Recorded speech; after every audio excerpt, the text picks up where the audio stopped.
안녕하십니까. 10호일러 진행자 백 기자입니다. 지구를 둘러싸고 있는 지표면의 71%가 바다라고 합니다. 그래서 지구가 아니고 수구라고 고쳐서 불러야 한다는 과학자도 많이 있습니다. 세계는 지금 극한의 기후 위기를 겪고 있습니다. 그 위기도 사실 육지가 아니라 바다에서 시작된다고 합니다. 대한민국은 다행히 일찍부터 해양과학을 따로 떼어내어 한국해양과학기술원을 설립해서 운영하고 있습니다.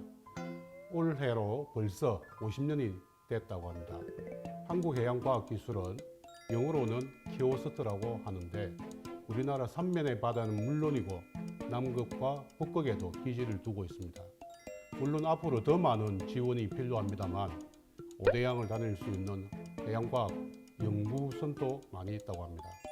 무엇이 해양과학이고 해양과학에 왜 우리가 관심을 가져야 하는지 궁금하지 않으십니까? 지난 2월 취임하신 강도형 한국해양과학기술원 원장님을 모시겠습니다.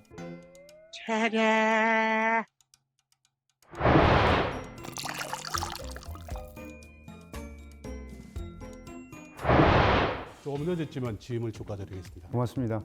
그리고 오늘 저랑 같이 인터뷰를 진행할 박혜란 기자를 소개하겠습니다. 박 기자. 네, 안녕하십니까. 해양수산부 박혜란 기자입니다. 예, 원장님 그러면은 그 좀 몸풀기 차원에서 좀 가벼운 좀 질문부터 좀 드리겠습니다. 그 한국해양과학기술원이 부산에 정착한 지 벌써 한 5년이 됐습니다. 하지만 아직까지 한국해양과학기술원에 대해서 부산 시민들조차도 잘 모르는 것 아닌가 이런 생각이 좀 듭니다. 키오스트, 영어로는 아까 키오스트라고 제가 설명을 들었는데 어떤 기관이라고 설명할 수 있겠습니까? 예, 맞습니다. 사실은 5년이라는 시간이 짧으면 짧고 길면 긴 시간인데 안산 청사에서 우리가 부산으로 지금 이전을 해와서 아마 적응하는 시간이 좀 필요했고요. 지역과 그다음에 글로벌 쪽으로 어떻게 이제 우리가 협력할 건지 재편을 하다 보니까 시간은 좀 걸렸다라고 생각을 합니다. 한국해양과학기술원은 1973년에 개원을 해서 지금까지 50년 동안 해양과학에 대한 전반적인 일들을 하는 기관이라고 볼 수 있겠고요. 해양이 말씀해 주셨듯이 71%의 면적을 지구에서 갖고 있습니다. 그 면적의 그 물들이 대기와 그다음에 우리 사람들의 삶, 그다음에 전체 지구 생태계에 굉장히 큰 영향을 끼치고 있기 때문에 해양과학에 대한 수요가 앞으로 계속 증가를 하고 있고 그거에 발맞춰서 저희가 외부 기지, 그러니까 해외에 6개의 기지를 갖고 있고요. 그다음에 국내에서는 본원이 부산에 있고 울진에 동해연구소, 거제에 남해연구소, 제주에 제주연구소를 두고 있습니다. 그러한 기관들이 모여서 우리가 해양과학이 앞으로 어떻게 발전해야 되고 국민들의 삶을 어떻게 더 증진시킬 수 있을지를 많이 고민하고 있고 세계의 탑 브랜드가 될 수 있도록 부산을 기반으로 해서 현재 열심히 우리 직원들이 업무에 매진하고 있습니다. 기기와 장비 같은 게 굉장히 많을 것 같은데 네. 다른 기관에는 없는 키오스트에만 있는 장비나 뭐 기기들이 있다면 좀 설명을 해주실 수 있으실까요? 바다를 연구해서 이거를 장비와 연동해서 어떠한 아주 특징적인 자료들을 생산해내는 그 과정이 쉽지는 않습니다. 바다에 직접 나가서 관측하고 관측한 자료가 30년 이상 쌓여야 사실은 이제 기후에 대한 얘기를 할 수가 있겠고요. 기후변화를 예측하거나 기후변화에 대응하기 위해서는 30년에서 50년의 아주 장기간의 자료들을 확보를 해야 됩니다. 그 자료 확보를 위해서 우리가 지금 천리안 위성이 있고요. 6대의 대형 조사선이 있습니다. 그걸 통해서 바다가 현재 겪고 있는 그 현상을 자료화하는 그 과정들이 굉장히 중요하고요. 특히 심해 자원, 그 다음에 대양에 분포하고 있는 대양 자원들을 끝까지 추적해서 우리 국민 삶에 조금이라도 도움될 수 있는 그러한 연구들을 진행을 하고자 노력을 하고 있습니다. 취임 후에 지금 첫 조직 개편하고 보직 인사가 거의 마무리된 것으로 듣고 있습니다. 원장님의 어떤 경영 목표가 있을 텐데 그 목표를 위해서 아무래도 조직 개편도 하지 않았겠습니까? 뭐 많은 좀 특징들이 있을 텐데 좀 간단하게 좀 설명 좀 해주시겠습니까? 네, 그러니까 지금까지는 관측하고 예측하는 그거 관련된 연구를 해왔다면 앞으로는 해결할 방법을 내놓겠다라는 의미로 기후 솔루션 연구본부를 만들었고요. 두 번째로는 해양 자원에 대한 소요가 상당히 높습니다. 특히 이제 국가 전략 기술 중에서도 해양 자원 탐사에 대한 소요가 있기 때문에 해양 자원과 환경을 같이 결합시킨 해양 자원 환경 연구 본부가 두 번째로 우리가 꾸려졌고요. 세 번째는 특히 이제 기술의 사업화가 굉장히 중요한데 그걸 통해서 우리가 이제 국민의 삶을 조금 더 이제 좀 행복하게 할 수 있는 수준으로 끌어올리기 위해서 해양 신산업 연구 본부를 조직을 만들었습니다. 그리고 네 번째로 해양력 강화 본부라고 저희가 이제 조직을 꾸렸는데 해양력 강화 본부도 굉장히 중요한 사안 중에 하나입니다. 특히 이러한 4개 본부에서 생산된 자료가 해양 디지털 자원부로 이관이 되면 사실은 국민들이 바라는 게 우리 핸드폰이라든가 컴퓨터에서 바로 받아볼 수 있는 자료들이 필요하거든요. 그러한 4개 본부에서 생산된 자료를 해양 디지털 자원부에서 1차 가공을 하고 국민들이 보기 편한 자료들을 생산해서 좀 더 이제 가깝게 갈 수 있는 그러한 구조들을 만들어내고 있습니다. 원장이 되면서 제가 이제 가장 중요하게 생각하는 것 중에 하나가 지자체하고 어떻게 소통할 것이냐, 어떻게 협력할 것이냐를 위해서 지자체 소통 협력실을 따로 또 뒀습니다. 지역이 갖고 있는 현안들이 무수히 많습니다. 우리가 직접 지자체로 달려가서 지자체 현안들이 어떤 게 있는지를 구분을 하고 저희가 할 수 있는 일이라면 적극적으로 어떤 현안들을 개선할 수 있는 것들을 지자체와 지자체에 있는 대학, 지자체의 기업들과 같이 해볼 수 있는 기회들을 충분히 가질 수 있을 것으로 보여집니다.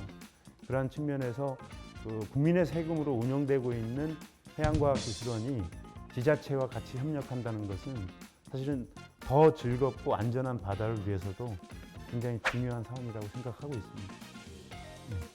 그 원장님 아까 저게 그 조직 개편 이제 말씀을 하시면서 키오스트가 만들어낸 많은 성과물들을 시민들과 공유하는 방법도 아까 또 언급을 하셨습니다. 네. 실제로 이제 시민들도 이제 그걸 통해서 사실은 키오스트에 대해 더 잘 알게 될 텐데 네. 이미 이제 제주 연구소장을 하실 때도 특허 이런 것도 직접 또 개발도 하셨고 그게 그 혈청 대체제인가요? 네, 그죠?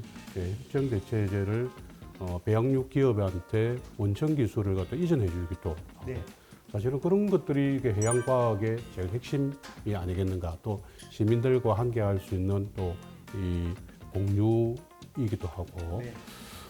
그런 부분에 대해서 좀 잠시 좀 설명을 좀 해주시겠습니까? 한국해양과학기술원이 어떤 걸 좀 하고 있는지 그런 기술 이전과 관련해 가지고 앞으로 얼마나 더 할 수 있는 건지.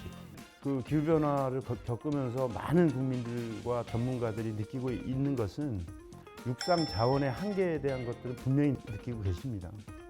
또 해양에 저희가 전반에 말씀드렸지만 다양한 연구 장비를 가지고 저희가 이제 연구를 다양하게 보다 깊고 보다 높게 하는 이유는 다른 이유는 없습니다. 그러니까 보다 많은 기회를 찾고 있다는 것. 그다음에 더 넓은 지역에서 보이지 않는 자원들을 우리가 끄집어낼 수 있는 연구 역량을 갖는 것들이 굉장히 중요한데 사실은 어떠한 그 중요한 토픽들을 혹은 중요한 기술들을 개발해내는 것들은 경험치라든가 아니면 다양한 장비를 통해서 그 특성화된 물질들을 갖고 오는 게 굉장히 중요하거든요. 그래서 전반적으로 봤을 때는 우리가 관측하고 자원을 탐지하고 이걸 분석해서 사람들한테 얼마만큼 좋은 물질인지를 가져가는 시간이 10년 이상 걸립니다. 최종적으로는 우리의 어떤 고민들, 특히 이제 기후 변화, 그다음에 질병, 그다음에 이제 인간들이 갖고 있는 어떤 이 심리적인 두려움들까지도 해결할 수 있는 그런 자원들이 사실은 바다에 있습니다. 근데 어떤 종에서 어떤 물질이 나온다라는 거를 구체적으로 알기 위해서는 상당히 이제 장기적인 투자가 필요한 것이겠죠. 저는 조금 주제를 바꿔서 좀 지구 온난화 얘기를 좀 해보려고 하는데요. 네. 지금 어쨌든 여러 나라들이 지구 온난화에 대해서 대응을 하고 있고 그 대안을 좀 바다에서 찾는 경향을 보이고 있는데 키오스트에서는 이 기후 위기 대응 관련해서 하고 계신 연구가 있으시다면 좀 소개를 부탁드리겠습니다.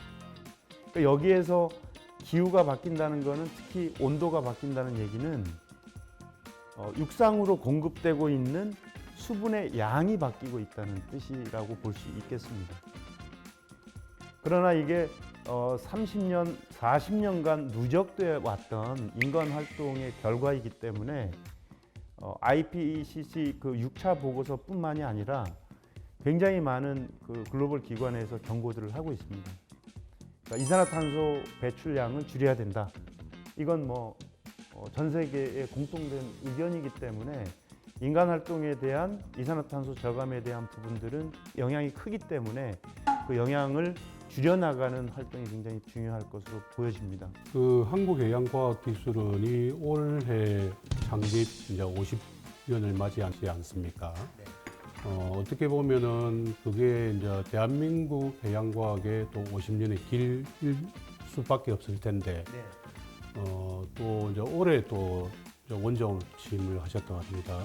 그러면 이제 대한민국 해양과학의 100년을 내다보고 어떻게 보면 첫 초석을 놓는 그런 어떤 중임을 맡으셨습니다.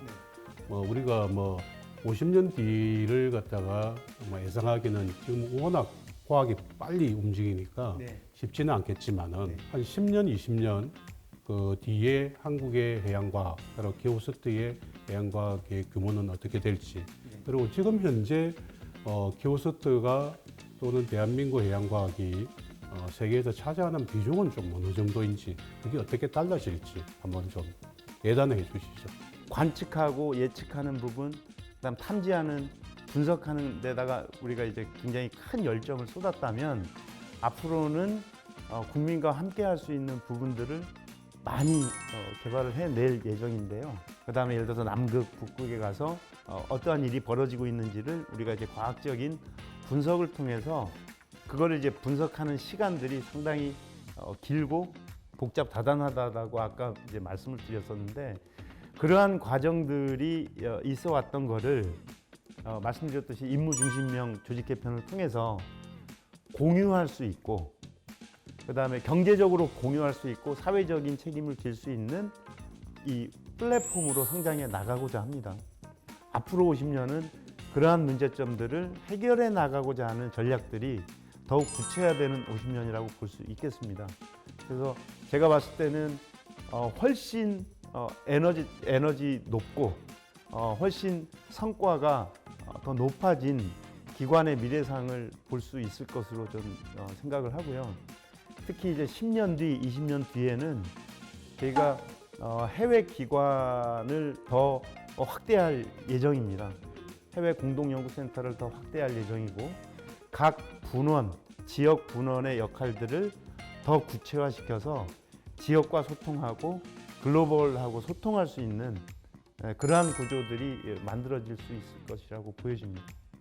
오늘 한국해양과학기술원의 원장님 강도영 원장님을 뵙고 해양과학과 관련된 많은 이야기를 들었습니다. 해양과학에 관한 궁금증이 많이 좀 해소됐다고 생각을 하고 있는데, 우리가 알아야 될 일이 되게 많습니다. 바다와 관련해서. 그런 걸 해결하기 위해서라도, 또 아까 기후 위기에 대한 어떤 대응 능력을 기르기 위해서라도 해양과학에 대한 시민들의 관심, 응원, 이 결국은 대한민국 해양과학 100년의 토대가 되고 굉장히 튼튼하게 만들 수 있는 그런 기틀이 될 거라고 생각합니다. 오늘 원장 고맙습니다. 네, 고맙습니다.